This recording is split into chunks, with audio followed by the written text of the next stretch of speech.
Gálatas, capítulo 1, subtítulo: Prefácio e Cumprimentos.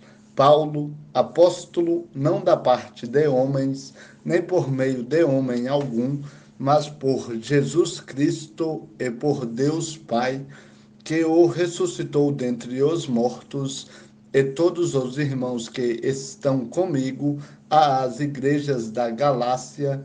Graça a vós e paz da parte de Deus, nosso Pai, e do Senhor Jesus Cristo, que se entregou a si mesmo pelos nossos pecados, para nos livrar deste mundo mau, segundo a vontade de nosso Deus e Pai, a quem seja a glória para todo o sempre. Amém. Subtítulo: A inconstância dos Gálatas. Paulo defende seu apostolado.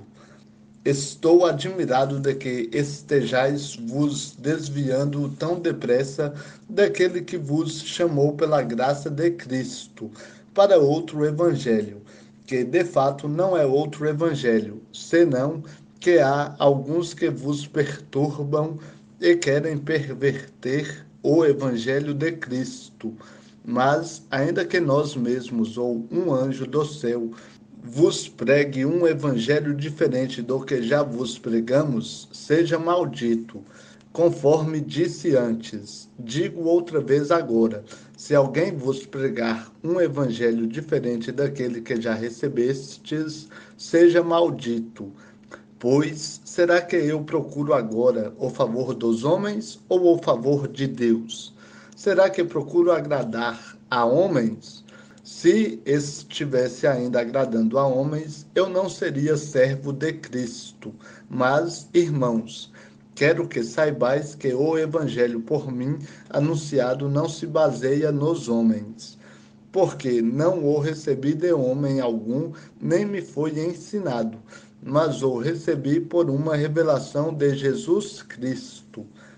Pois já ouvistes como era o meu procedimento no judaísmo, como eu perseguia violentamente a igreja de Deus, tentando destruí-la. E no judaísmo eu ultrapassava a muitos da minha idade entre meu povo, sendo extremamente zeloso das tradições de meus antepassados. Quando Deus, porém, que desde o ventre de minha mãe me separou e me chamou pela sua graça, se agradou em revelar seu Filho em mim, para que eu o pregasse entre os gentios, não consultei ninguém. Também não subi a Jerusalém para encontrar os que já eram apóstolos antes de mim, mas parti para a Arábia e voltei outra vez para Damasco. Depois de 3 anos, subi a Jerusalém para conhecer Cefas e passei 15 dias com ele. Mas não vi nenhum dos outros apóstolos a não ser Tiago, irmão do Senhor. Sobretudo, isso que vos escrevo, declaro diante de Deus que não estou mentindo.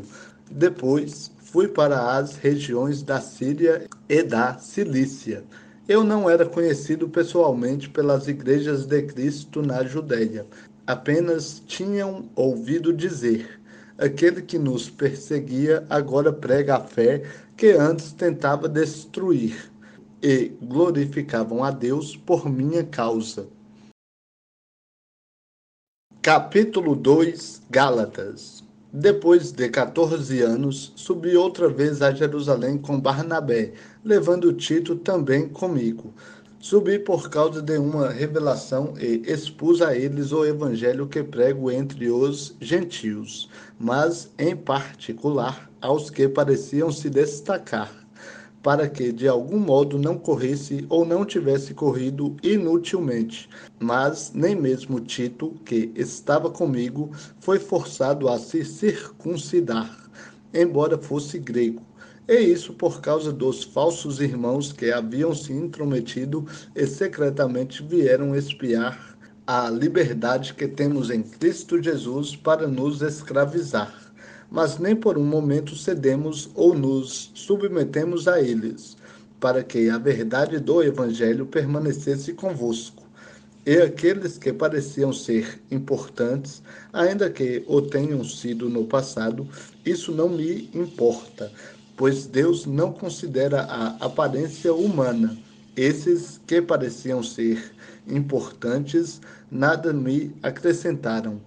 Pelo contrário, viram que o evangelho da incircuncisão que havia sido confiado, assim como a Pedro, o evangelho da circuncisão, pois aquele que agiu por meio de Pedro para o apostolado da circuncisão, também agiu por meu intermédio para o apostolado aos gentios.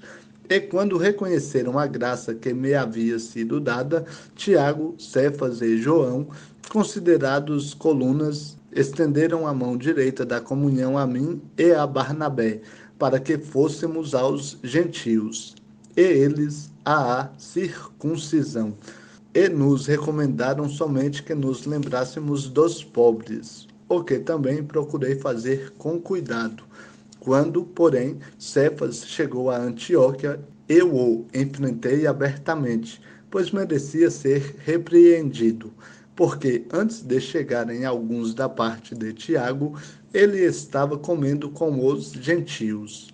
Mas, quando eles chegaram, Cefas foi se retirando e se separando deles, por temer os que eram da circuncisão.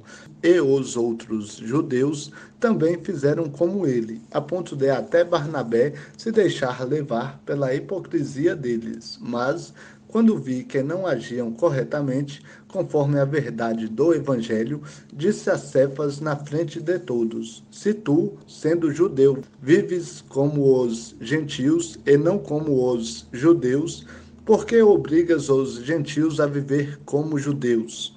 Nós, judeus, por natureza e não pecadores, dentre os gentios, sabemos, contudo, que o homem não é justificado pelas obras da lei, mas pela fé em Jesus Cristo. Nós também temos crido em Cristo Jesus, para sermos justificados pela fé em Cristo e não pelas obras da lei, pois ninguém será justificado pelas obras da lei.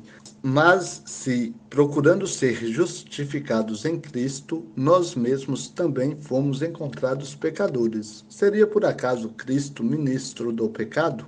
De modo nenhum. Ora, se reconstruo aquilo que destruí, demonstro que sou transgressor. Pois, pela lei, eu morri para a lei, a fim de viver para Deus. Já estou crucificado com Cristo.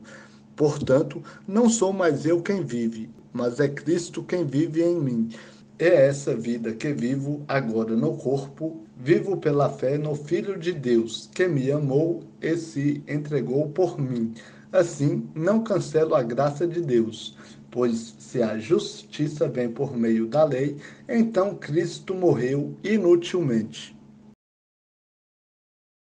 Capítulo 3, Gálatas. Subtítulo: A lei é incapaz de salvar, mas conduz a Cristo e à fé. Ó Gálatas, insensatos, quem vos seduziu? Não foi diante de vós que Jesus Cristo foi exposto como crucificado? É só isto que quero saber de vós. Foi pelas obras da lei que recebestes o Espírito, ou pela fé naquilo que ouvistes? Sois tão insensatos assim, a ponto de, tendo começado pelo Espírito, estar agora vos aperfeiçoando pela carne? Será que sofrestes tanto por nada? Se é que isso foi por nada. Aquele que vos dá o Espírito e que realiza milagres entre vós, será que eu faço pelas obras da lei ou pela fé naquilo que ouvistes? Assim foi com Abraão, que creu em Deus, e isso lhe foi atribuído como justiça. Sabei, então, que os da fé é que são filhos de Abraão. E a Escritura, prevendo que Deus iria justificar os gentios pela fé, anunciou com antecedência a boa notícia a Abraão, dizendo: Em ti serão abençoadas todas as nações. Desse modo, os da fé são abençoados juntamente com Abraão, homem que creu, pois todos os que são das obras da lei estão debaixo de maldição, porque está escrito: maldito todo aquele que não permanece na prática de todas as coisas escritas no livro da lei. É evidente que ninguém é justificado diante de Deus pela lei, porque o justo viverá pela fé. A lei não vem da fé, ao contrário. O que fizer estas coisas terá vida por meio delas. Cristo nos resgatou da maldição da lei, tornando-se maldição em nosso favor, pois está escrito: maldito todo aquele que for pendurado em um madeiro. Isso aconteceu para que a bênção de Abraão chegasse aos gentios em Jesus Cristo, a fim de que recebêssemos a promessa do Espírito pela fé. Irmãos, eu vos falarei em termos humanos. Embora feito por um homem, ninguém anula um testamento já validado, nem lhe acrescenta coisa alguma. Assim, as promessas foram feitas a Abraão e a seu descendente. A Escritura não diz: e a teus descendentes, como se falasse de muitos, mas como quem se refere a um só, e a teu descendente, que é Cristo. E eu afirmo: a lei, que veio 430 anos mais tarde, não anula o testamento antes validado por Deus, cancelando a promessa. Pois, se a herança provém da lei, já não provém mais da promessa, mas foi pela promessa que Deus a concedeu gratuitamente a Abraão. Então, para que serve a lei? Ela foi acrescentada por causa das transgressões, até que viesse o descendente a quem a promessa havia sido feita, e foi ordenada por meio de anjos, pela mão de um mediador. Entretanto, o mediador não representa apenas um, mas Deus é um só. Então, será a lei contrária às promessas de Deus? De modo nenhum.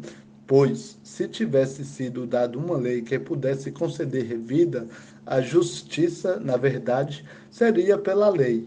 Mas a Escritura colocou tudo debaixo do pecado, para que a promessa fosse dada aos que creem pela fé em Jesus Cristo. Mas, antes que viesse a fé, éramos mantidos debaixo da lei, nela confinados para a fé que haveria de ser revelada. Desse modo, a lei se tornou nosso guia para nos conduzir a Cristo, a fim de que pela fé fôssemos justificados. Mas, tendo chegado à fé, já não estamos sujeitos a esse guia, pois todos sois filhos de Deus pela fé em Cristo Jesus. Porque todos vós que em Cristo fostes batizados, vos revestistes de Cristo. Não há judeu nem grego, não há escravo nem livre, não há homem nem mulher, porque todos vós sois um em Cristo Jesus. E se sois de Cristo, então sois descendência de Abraão e herdeiros conforme a promessa.